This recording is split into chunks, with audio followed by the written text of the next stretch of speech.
السلام علیکم ورحمۃ اللہ وبرکاتہ۔ اعوذ باللہ السمیع العلیم من الشیطان الرجیم من ہمزہ ونفخہ ونفثہ بسم اللہ الرحمن الرحیم وانکحوا الایام منکم والصالحین من عبادکم وإمائکم ان یکونوا فقراء یغنہم اللہ من فضلہ واللہ واسع علیم۔ اور لوگوں، تم اپنے میں سے بے نکاح مردوں اور عورتوں کے نکاح کرا دو، اور جو تمہارے غلام اور تمہاری لونڈیاں بے نکاح ہیں ان کا بھی نکاح کرا دو۔ اگر وہ فقیر و مسکین ہوں گے تو اللہ تبارک و تعالیٰ اپنے فضل سے اس کو بے نیاز کر دے گا، غنی کر دے گا، اور اللہ تبارک و تعالیٰ بڑی کشادگی والا، وسعت والا اور جاننے والا ہے۔ معزز سامعین اکرام، سورۃ النور سورہ نمبر 24 اور اسی سورت سے آیت نمبر 32 آپ کے سامنے تلاوت کی گئی۔ بفضل اللہ، بعون اللہ، بتوفیق اللہ، آیت کریمہ کا ترجمہ بھی آپ تمام کی خدمت میں پیش کیا گیا۔ سامعین اکرام، یہ آیت کریمہ اور اس کے بعد کچھ اور بھی آیات ہیں۔ ان آیتوں کے اندر اللہ تبارک و تعالیٰ نے محکم احکام نازل فرمائے ہیں، بالکل قطعی امر اور حکم دیا ہے۔ دیکھیے، اللہ تبارک و تعالیٰ نے یہاں پر فرمایا وَأَنكِحُوا الْأَيَامَ مِنكُمْ وَالصَّالِحِينَ مِنْ عِبَادِكُمْ وَإِمَائِكُمْ۔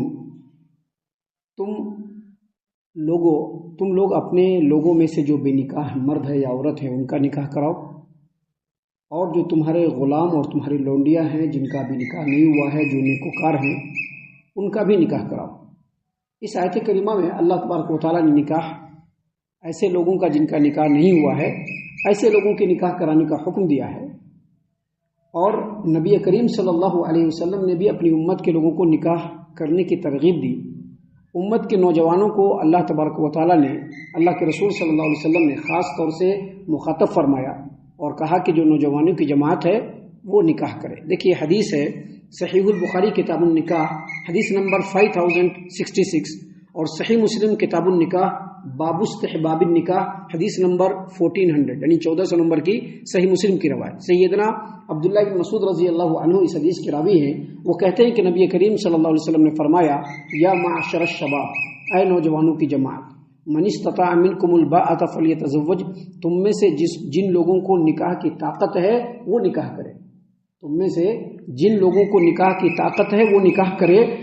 فإنہ اغض للبصر، کیونکہ نکاح جو ہے وہ نگاہوں کو جھکانے والا ہے۔ جب آدمی نکاح کرتا ہے تو اس کے اندر عفت آتی ہے، پاک دامنی آتی ہے، ایک ٹھہراؤ آتا ہے، ایک سکون آتا ہے، انسان کی نظریں جو ہوتی ہے وہ محفوظ ہو جاتی ہیں۔ اور آگے اللہ کے رسول صلی اللہ علیہ وسلم نے فرمایا وَأَحْسَنُ لِلْفَرْجِ، اور یہ جو نکاح ہے وہ شرمگاہوں کی حفاظت کرتا ہے۔ اس کے بعد نبی کریم صلی اللہ علیہ وسلم نے مزید فرمایا وَمَن لَّمْ يَسْتَطِعْ، اور اگر کسی کو نکاح کی طاقت اور استطاعت نہ ہو فعلیہ بالصوم، تو وہ روزہ رکھے، فإنہ لہ وجاء، کیونکہ روزہ جو ہے وہ خواہشوں کو کچل دیتا ہے۔ تو دیکھیں، اس حدیث میں نبی کریم صلی اللہ علیہ وسلم نے نوجوانوں کی جماعت کو مخاطب کیا کہ اگر آپ کے پاس نکاح کرنے کی طاقت اور استطاعت ہے تو نکاح کیجیے۔ معزز سامعین کرام، نبی کریم صلی اللہ علیہ وسلم نے مزید فرمایا کہ نکاح کرو، نسل بڑھاؤ، نسل کو پروان چڑھاؤ، کیونکہ قیامت کے دن دوسرے امتوں کے مقابلے میں تمہاری تعداد اور کثرت پر میں دوسرے لوگوں پر فخر کروں گا۔ یہاں پر اس آیت کریمہ میں اللہ تبارک و تعالیٰ نے کیا فرمایا کہ تم میں جو بے نکاح مرد ہیں یا عورت ہیں، یا جو تمہارے نیکوکار غلام ہیں اور لونڈیاں ہیں، ان کے نکاح کراؤ۔ کیوں؟ کیونکہ نکاح سماج و معاشرے کا ایسا بہترین اور معتدل فیصلہ ہے کہ جس کے اوپر عمل کیا جائے تو پورا کا پورا سماج و معاشرہ بالکل امن و سکون کا گہوارہ ہو جائے گا۔ سماج و معاشرے سے بے حیائی ختم ہوگی، فحاشی ختم ہوگی، عیاشی ختم ہوگی، لوگوں کے ادھر ادھر کے معاملات ختم ہوں گے۔ لیکن یہ سب نیکوکار لوگوں کے معاملے ہیں۔ ابھی جس آدمی کے اندر شیطان ہو یا جس نوجوان کے اندر شیطان ہو، اس کو کچھ بھی کر دیجئے، وہ کبھی بھی بدکار ہی رہے گا، وہ کبھی بھی بے حیا اور فحاشی رہے گا۔ تو یہ سب نیکوکار اور ایمان والے لوگوں کے لیے حکم دیا اللہ تبارک و تعالیٰ نے۔ یہاں پر اس آیت کریمہ میں اللہ تبارک و تعالیٰ نے فرمایا وَأَنكِحُوا الْأَيَامَ، یہ جو ایام جو ہے، ایامہ، یہ جو ایامہ ہے یہ ایم کی جمع ہے اور یہ کامن لفظ ہے، یعنی ایسا آدمی چاہے وہ مرد ہو تو اس کی بیوی نہ ہو، یا عورت ہو تو اس کا شوہر نہ ہو۔ مرد جس کی بیوی نہ ہو، عورت جس کا شوہر نہ ہو اس کو کیا کہتے ہیں؟ ایم. اب وہ شوہر نہیں ہے کسی مرد کا کسی عورت کا، چاہے وہ نکاح ہو جانے کے بعد طلاق ہو گیا ہو یا نکاح ہی نہیں کیا ہو، یا عورت یا مرد جس کی بیوی جس نے شادی کیا ہو لیکن اس کا طلاق ہو گیا ہو، یا جس نے نکاح ہی نہیں کیا ہو، اس کو کہتے ہیں ایم. اسی لیے عربی میں مشہور مقولہ ہے رجل ایم یا امرأۃ ایم، یعنی ایم کہتے ہیں ایسے پرسن کو اگر وہ مرد ہے تو اس کی عورت نہیں، شادی نہیں ہوئی اس کے پاس بیوی نہیں ہے، اور اگر عورت ہے تو اس کے پاس شوہر نہیں ہے، اس کو کہتے ہیں ایم. اللہ تبارک و تعالیٰ نے یہاں پر فرمایا وَأَنكِحُوا الْأَيَامَ مِنكُمْ وَالصَّالِحِينَ مِنْ عِبَادِكُمْ وَإِمَائِكُمْ، تم میں سے جو لوگ بے نکاح ہیں، جن کے پاس بیوی نہیں ہے یا جن کے پاس شوہر نہیں ہے، تم ان کا نکاح کر دو. وَالصَّالِحِينَ مِنْ عِبَادِكُمْ وَإِمَائِكُمْ، اور تمہارے غلاموں میں اور تمہارے لونڈیوں میں جو نیکوکار ہیں اور ابھی ان کی شادی نہیں ہوئی، ان کی شادی کراؤ.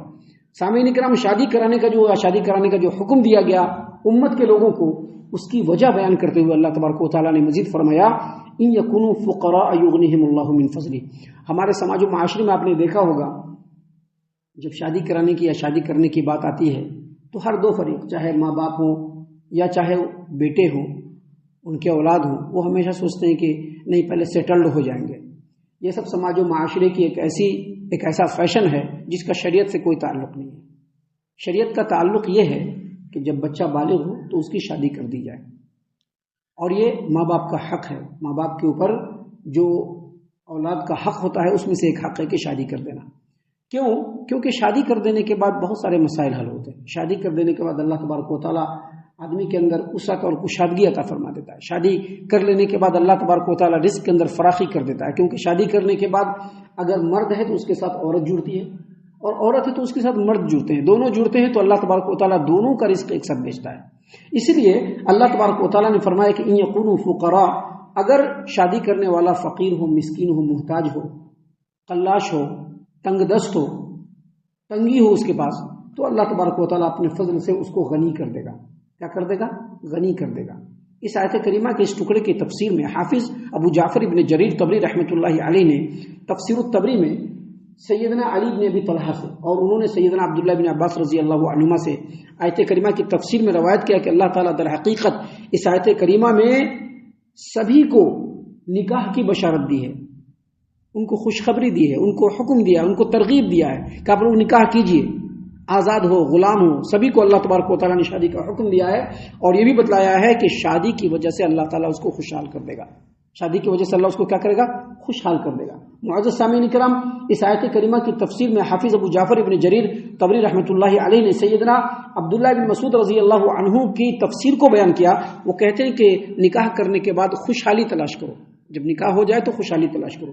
آدمی کو نکاح ہونے کے بعد بیٹھنا نہیں چاہیے ہاتھ پر ہاتھ دھر کے، بلکہ اس کو خوشحالی تلاش کرنا چاہیے. اس کو دیکھنا چاہیے کہ ہم کہاں کہاں سے اپنے رزق کو تلاش کر سکتے ہیں، کہاں کہاں سے اللہ تعالیٰ ہم کو پاکیزہ رزق دے سکتا ہے.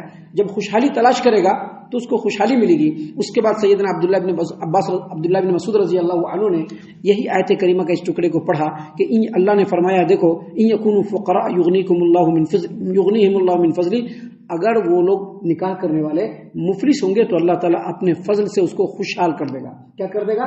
خوشحال کر دے گا. یہاں پر مالدار نہ سمجھا جائے یا بہت زیادہ مال و دولت کی کثرت نہ سمجھا جائے کہ اللہ تعالیٰ ایک دم مال و دولت برسا دے گا، دھنکڑ سے تو اس کا نام جائے گا. نہیں، اللہ تعالیٰ اس کو خوشحال کر دے گا، لوگوں سے بے نیاز کر دے گا. اللہ تعالیٰ اس کو غنی کر دے گا، اس کے دل کے اندر سکون اور اطمینان اللہ تبارک و تعالیٰ نازل فرما دے گا. سامعین کرام، ایک حدیث ہے جس کو امام احمد نے اپنی مسند میں، امام ترمذی نے اپنی جامع ترمذی میں اور امام ابن ماجہ نے اپنی سنن ابن ماجہ کے اندر روایت کیا.